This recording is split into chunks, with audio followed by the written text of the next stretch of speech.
At exactly 93 seconds in, Denzel Washington cracked open a blood-red sealed envelope and slammed Trump's IVF deal on the table like it was both a weapon and a contract. $5 million, cash on delivery. If Melania gave birth to a son, cameras glitched, Trump's jaw tightened, and the chamber fell silent as a grave. What kind of father sets a price before his child even draws breath? At precisely 9:02 a.m., the doors of the Capitol creaked open, cutting through the tension like a blade through silk. The hearing room didn't just quiet down, it froze, as if standing at attention for something it couldn't name but instinctively recognized as righteous. Reporters leaned forward. Live streams were already pumping out images. Camera lights blinked red like warning signs. And then Denzel Washington entered, not like a politician, but like a storm wrapped in charcoal gray. No smile, no hesitation, just presence, raw and unfiltered. His footsteps struck the marble floor like a slow countdown, inevitable and final. The tailored suit hugged him with the precision of a courtroom assassin, sharper than any Hollywood red carpet. His eyes locked on the central camera, the one feeding into 37 million living rooms. And he moved with deliberate grace toward the chair staring down the man who once ruled from the Oval Office. Donald Trump sat slouched, the way a man does when he believes he's already weathered the worst storm. His tie sagged, too red, too long. His lips curved into that smug, untouchable expression that seemed carved onto his face since someone like Denzel showed up. Around him, 3 lawyers sat drowning in the silence. One shuffled papers without seeing them. Another muttered curses to no one. The third just watched Denzel, as if already hearing the thunder rolling in. The room felt unreal, too polished, too clean, like someone tried to mop decades of corruption away with cheap furniture polish and fake smiles. Behind the dais, the flags stood stiff, uncertain of which America they represented. Even the water pitcher looked terrified to gurgle. Denzel took his seat. No laptop, no folder. Just one wide envelope, its corners frayed. Its seal, a deep, angry crimson, like a secret dragged through decades. He adjusted the microphone by exactly 1 inch, calm, controlled. Then he looked up, his expression cut from steel. "Mr. Trump," Denzel said, his voice smooth as midnight jazz, but sharp enough to leave scars. "You've proposed gutting $4.2 billion from federal health care for low-income mothers." His tone sharpened. "Tell me, did your team pull that number from the Congressional Budget Office, or from a cocktail napkin at Mar-a-Lago?"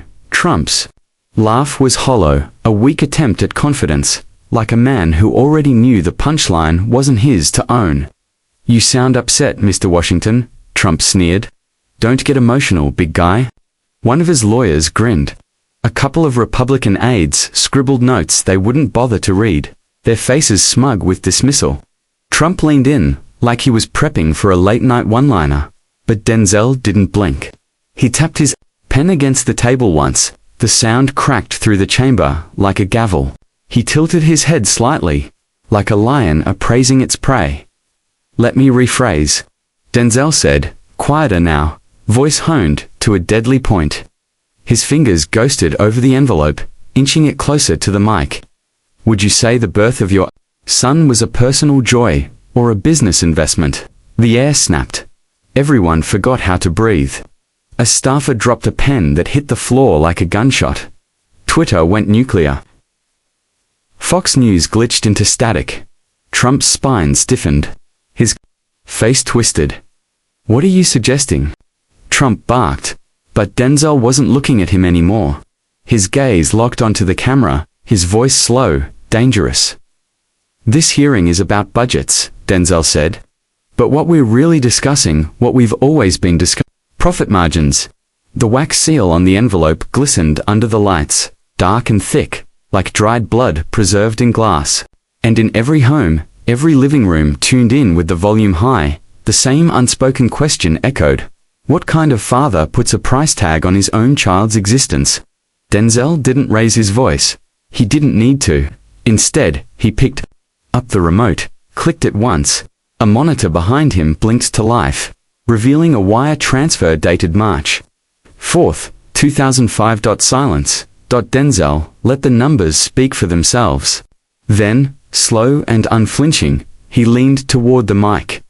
This transfer, he said, moved $2.3 million from an offshore account tied to Donald Trump into a trust labeled Future Foundation. A quiet murmur rippled through the room like distant thunder. Denzel's eyes swept over the faces present, dissecting the guilty. That date matters, he continued, because exactly 7 weeks later, on March 20th, Melania Trump gave birth to a son whose name appeared on over a dozen shell corporations before he even took his first breath. Trump shifted, his nostrils flaring like a cornered animal. His lawyers scribbled in a panic, trying to plug a sinking ship with paper. Denzel just waited, letting the weight of truth crush the air. According to a sworn statement from Alan Duca, a former senior accountant at the Trump Organization, Denzel continued, sliding a leather-bound folder onto the table. The Future Foundation Trust wasn't meant for charity, wasn't built for education, wasn't about healthcare. It was a contingency payout tied to childbirth.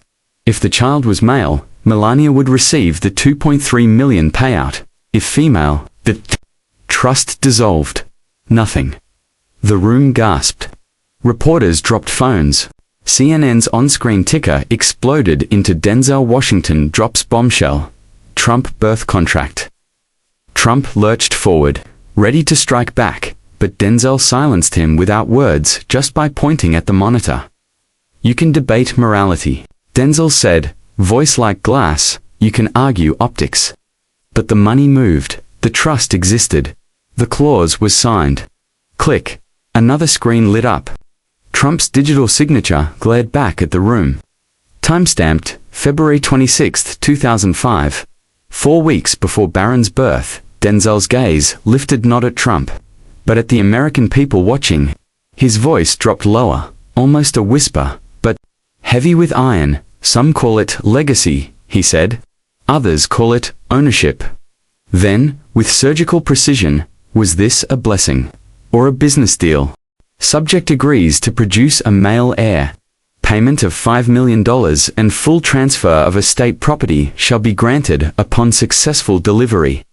The chamber shuddered, murmurs rolling like distant thunder through marble and steel.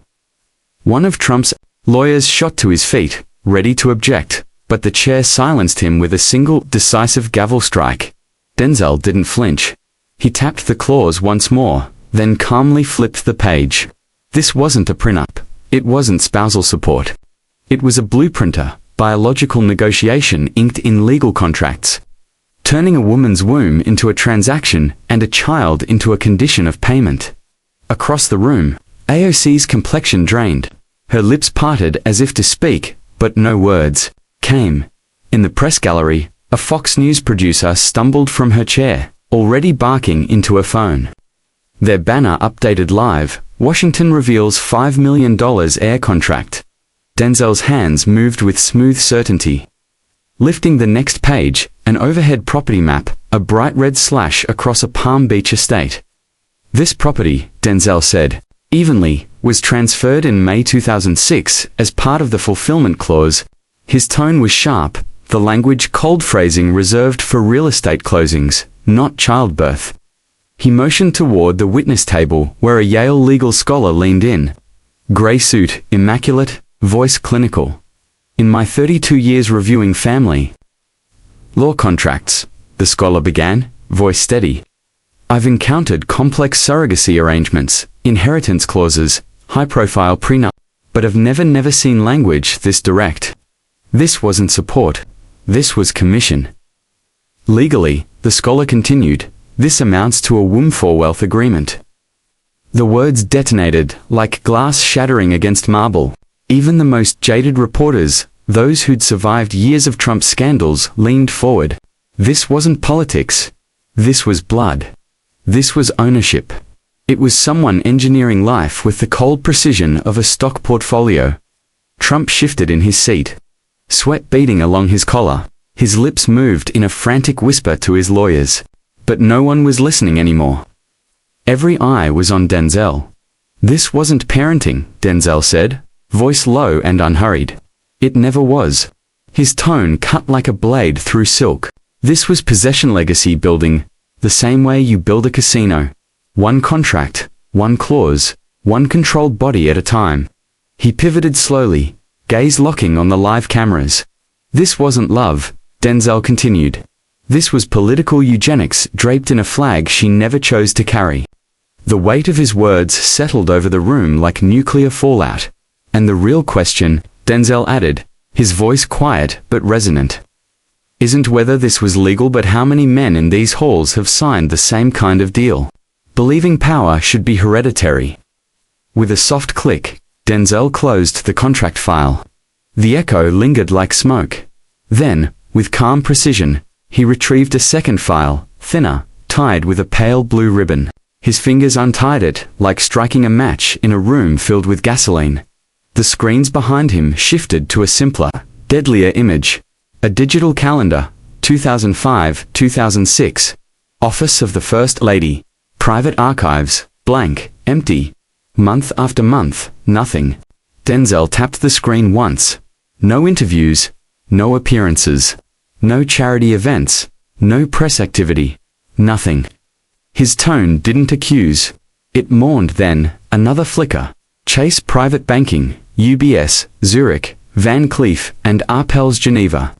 Wire transfers, jewelry purchases, estate acquisitions all under one label, personal security allocations. No public record, Denzel continued, voice razor, but nearly $8 million in private expenditures during the same 12 months. A map of Europe flashed.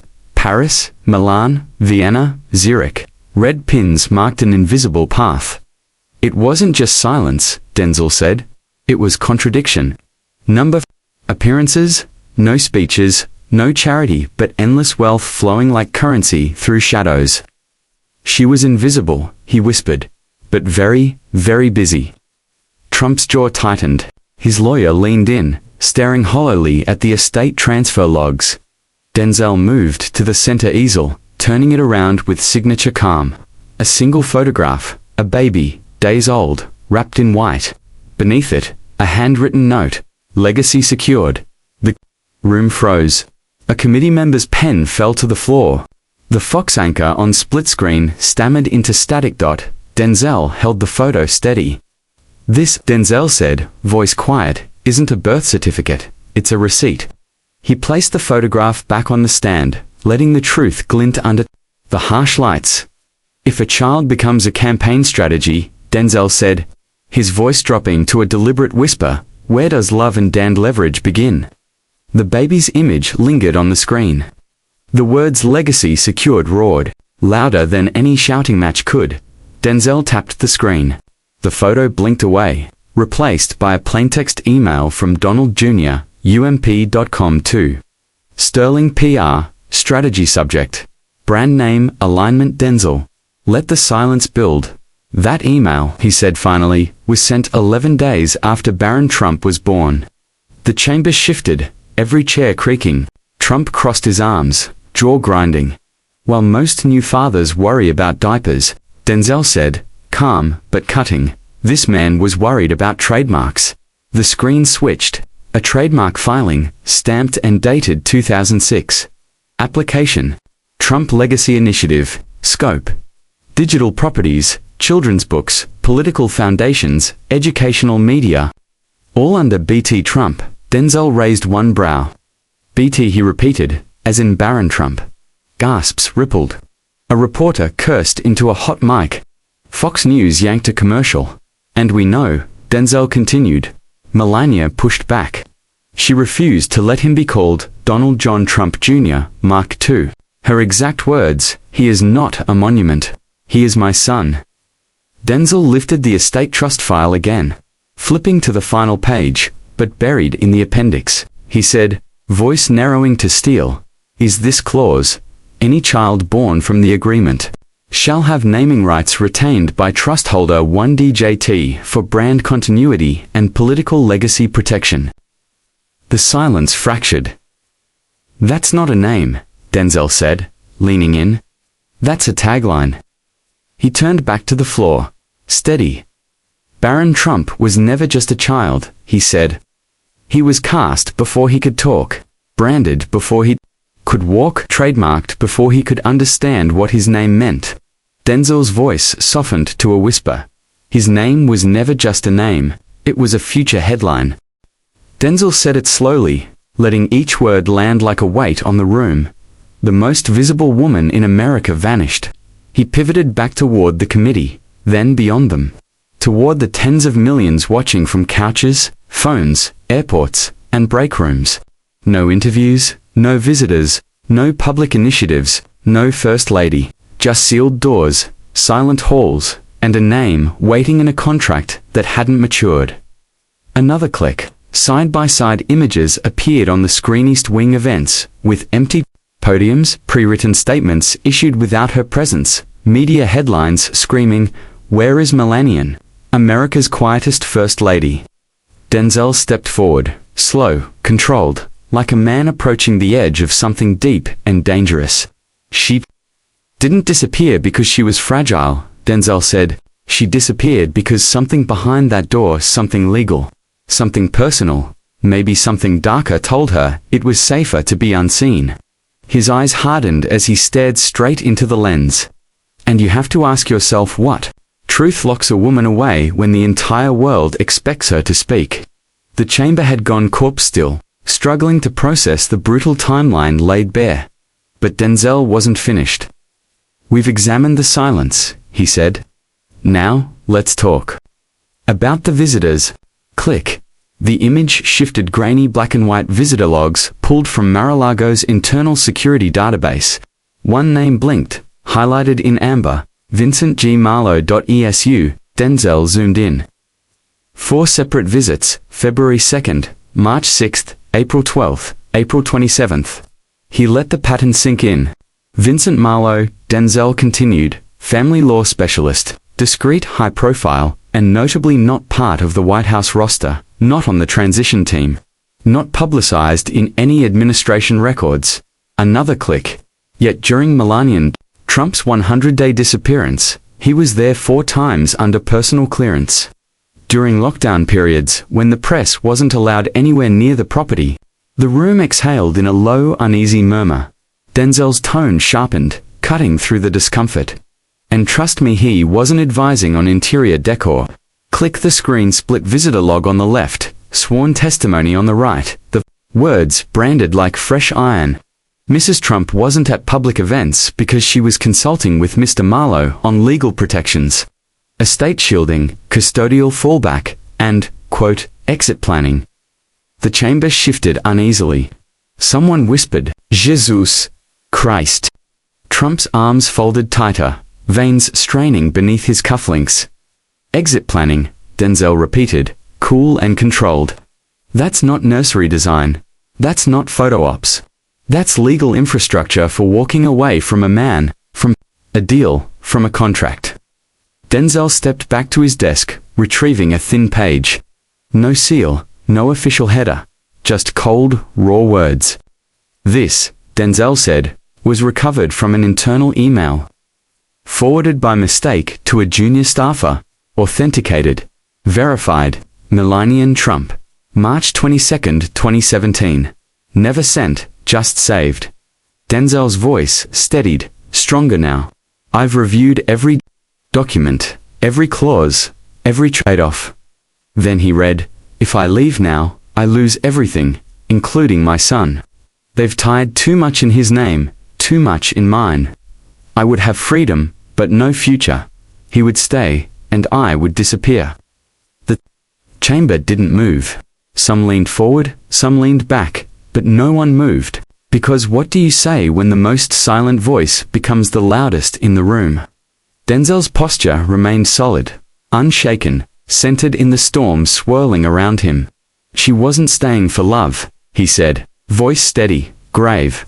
"She stayed because leaving meant surrendering more than wealth." His palms pressed flat against the desk, deliberate, commanding. It meant surrendering blood. He leaned forward slightly, voice low, but sharpened to steel. "There's a difference between being First Lady and being a prisoner between choosing a future and being forced to be the face of someone else's. Denzel stepped back, letting the silence rise, coiling tighter around the room like a cord, ready to snap. Then he landed the blow, quiet but devastating. If escape cost you your child, was there ever freedom to begin with?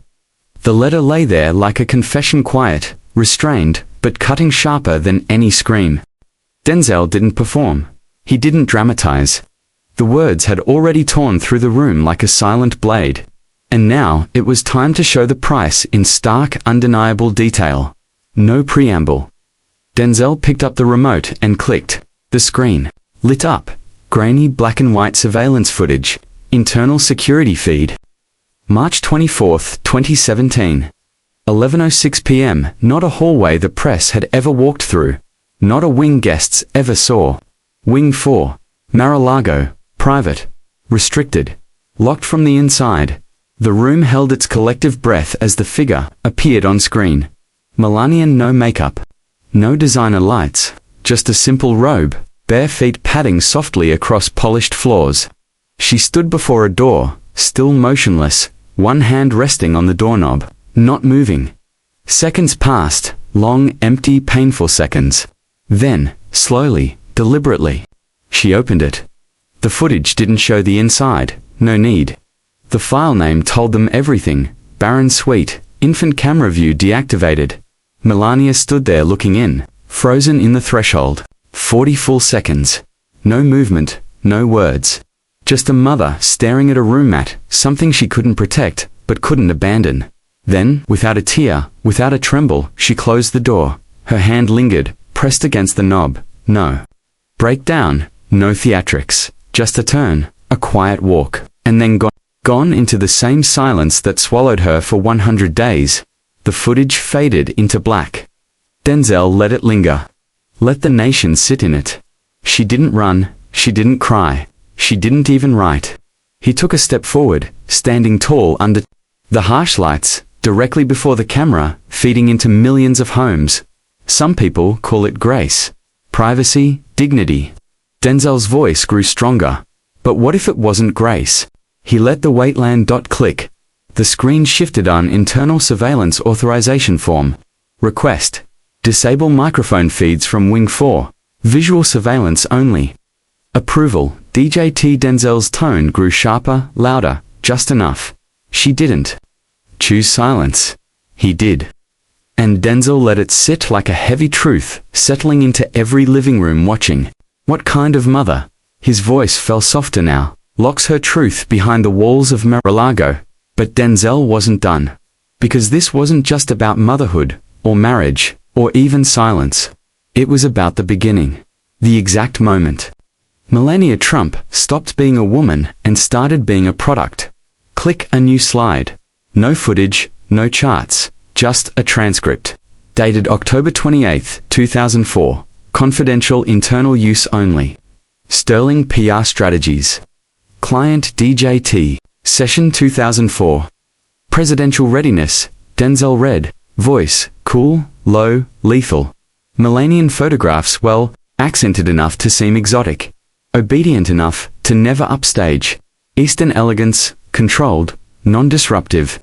The chamber froze. Even the most cynical reporters blinked, staring at the screen like it might vanish if they looked away.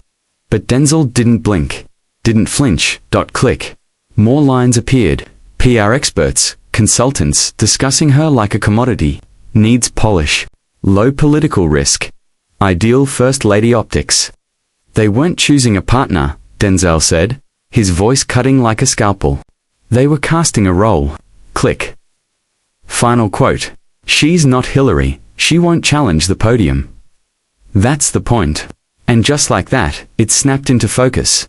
The perfectly silent appearances. The emotionless photo ops. The way she hovered. Behind Trump, always close enough to decorate, never close enough to challenge. Denzel let the room feel it. They didn't choose her to stand beside him, he said. They chose her to stand behind him. Trump's jaw flexed, fingers digging into the armrest like he could rip it loose. But nothing came out. Not from him. Not from his lawyers. There was nothing to say, Click.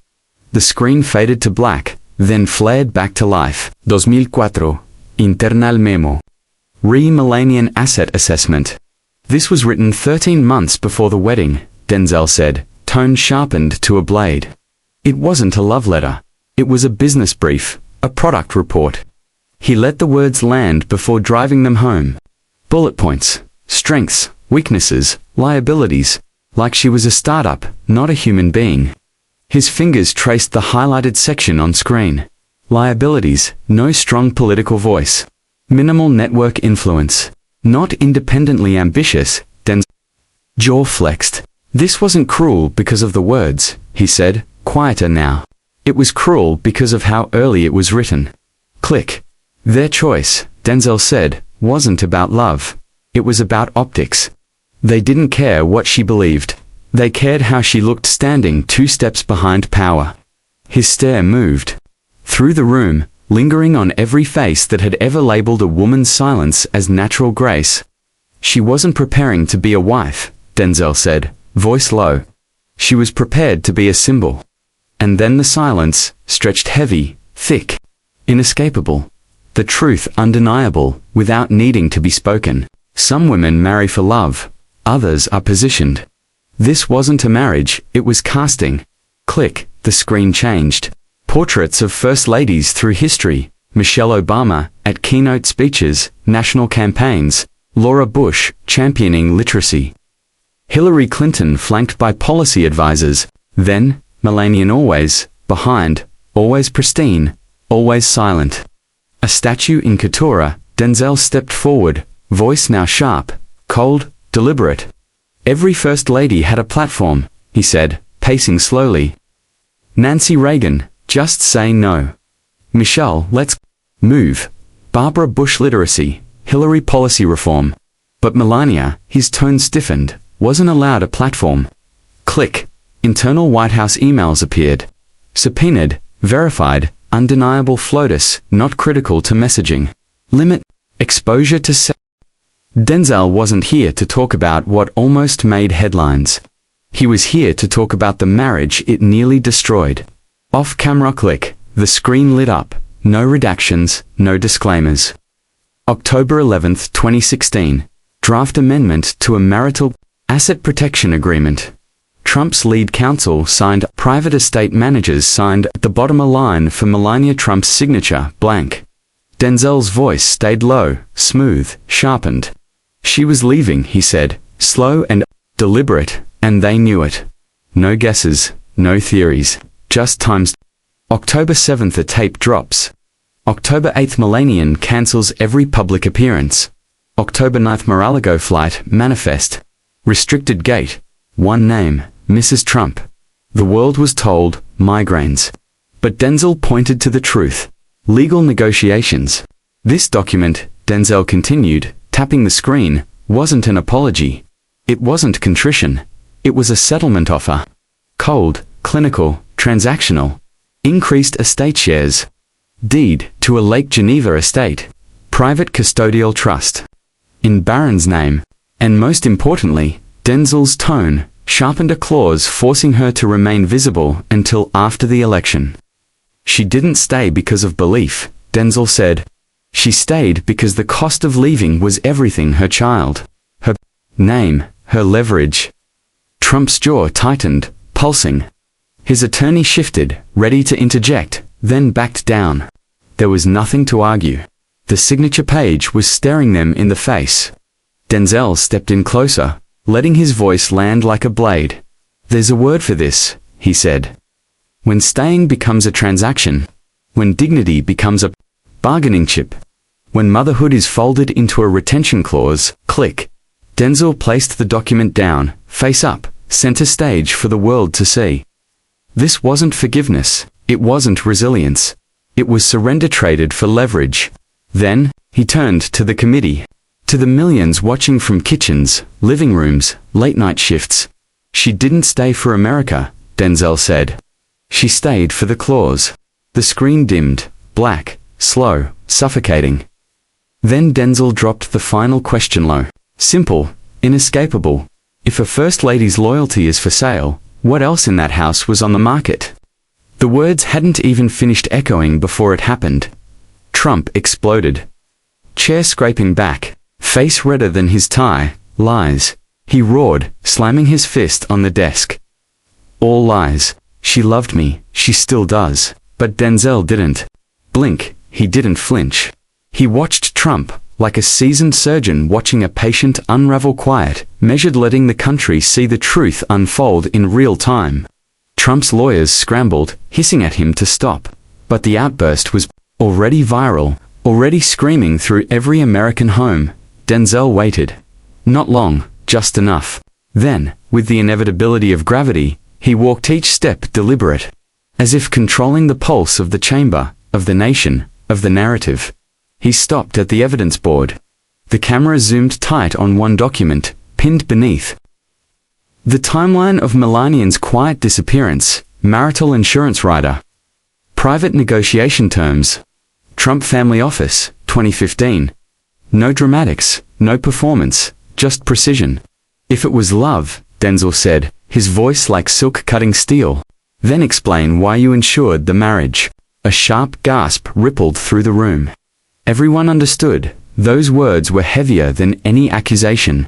Insured, not protected, not honored. Insured like a product with built-in risk. Denzel faced Trump directly. This, he said, steady and lethal, was drafted 2 years before the Access Hollywood tape. 2 full years. He pointed to the final clause.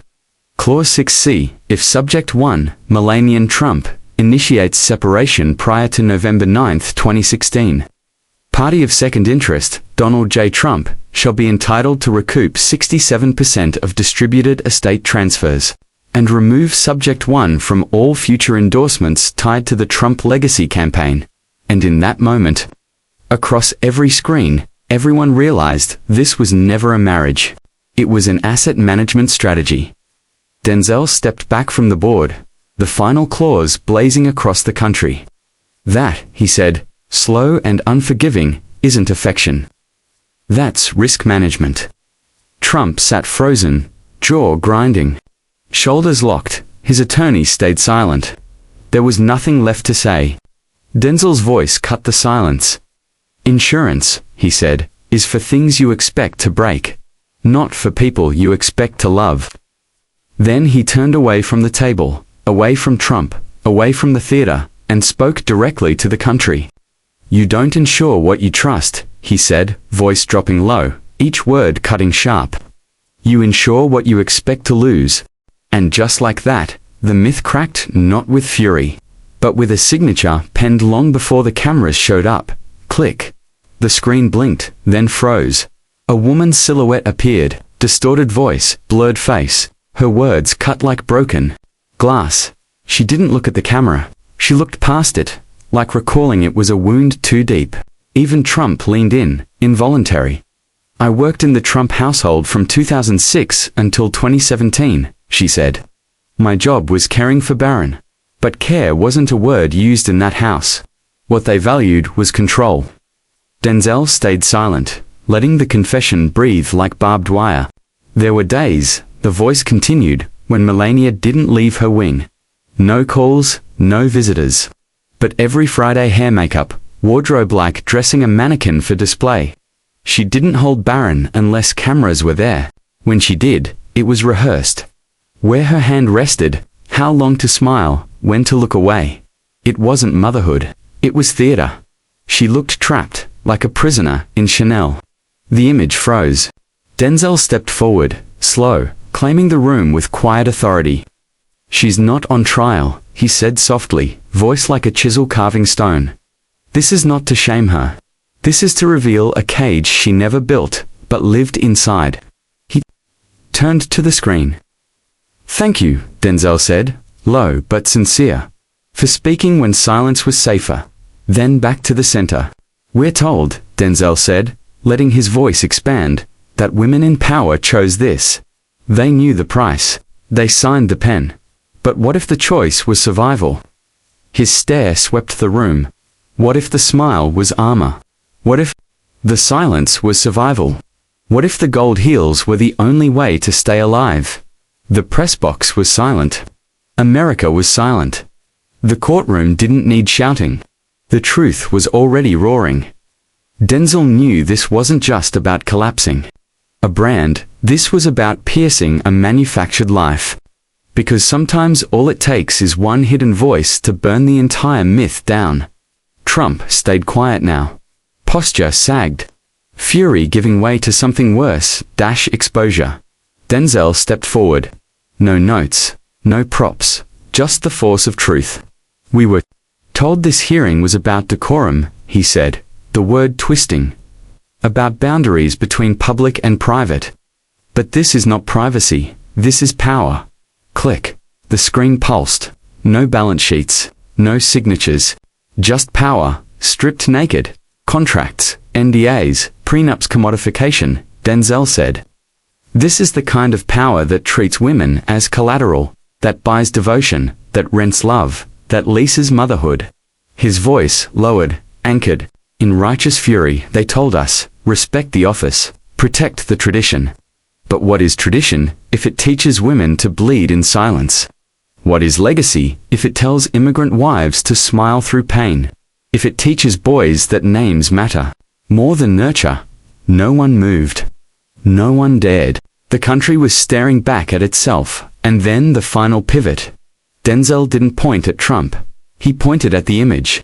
A small boy, no older than 5, standing stiff beside a velvet podium, wearing a half-smile, lost in a room that never belonged to him. Denzel's voice cracked like thunder. This is what power costs. The chamber sat in it. Heavy, unforgiving. Some truths don't need volume, they need silence to sink in. Denzel stood tall, unflinching. He didn't ask for any of this, Denzel said, voice sinking to a raw truth. He didn't choose to be a brand or a prop in someone else's power game. He paused, not weak, but human. And yet, here we are, watching as affection becomes currency, as motherhood is brokered like a business deal, as a child becomes collateral in a system built to sell images, not build families. He gestured to the stack of contracts, receipts. The question isn't whether she was paid. We've seen the receipts. No, the only question that matters now is this. Denzel pointed, not at Trump, but at the frozen image of barren innocence captured mid-smile. If silence costs a childhood, who the hell is protecting the next generation? The silence that followed wasn't courtroom silence, it was soul silence. The kind that grips a nation's throat when it realizes it's been looking the wrong way. Denzel moved. Precise, inevitable, opening the fireproof evidence case. No drama, just the hiss of air, escaping decades of silence.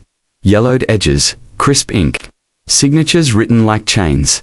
He didn't paraphrase. He read every word, clause after clause, sentence after sentence. Marriage turned into transaction. Maternity into silence. Childhood into bargaining chip. Until the final line, scrawled in Trump's own hand, control is protection.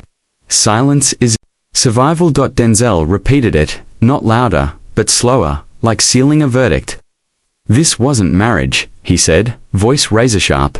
It was containment. He turned to the cameras, to America. This contract didn't just silence a woman. It labeled a child. It built a lie. It sold a nation, wrapped in gold trim and empty promises. Click. The brass clasp snapped shutter, closing door on an era pretending to be something it never was. Denzel walked to the board. One photo left. One little boy, one tight red tie, strangling childhood before it could breathe. He pulled it down slowly, respectfully. Then Denzel turned to the chamber, to the millions watching. His voice drove.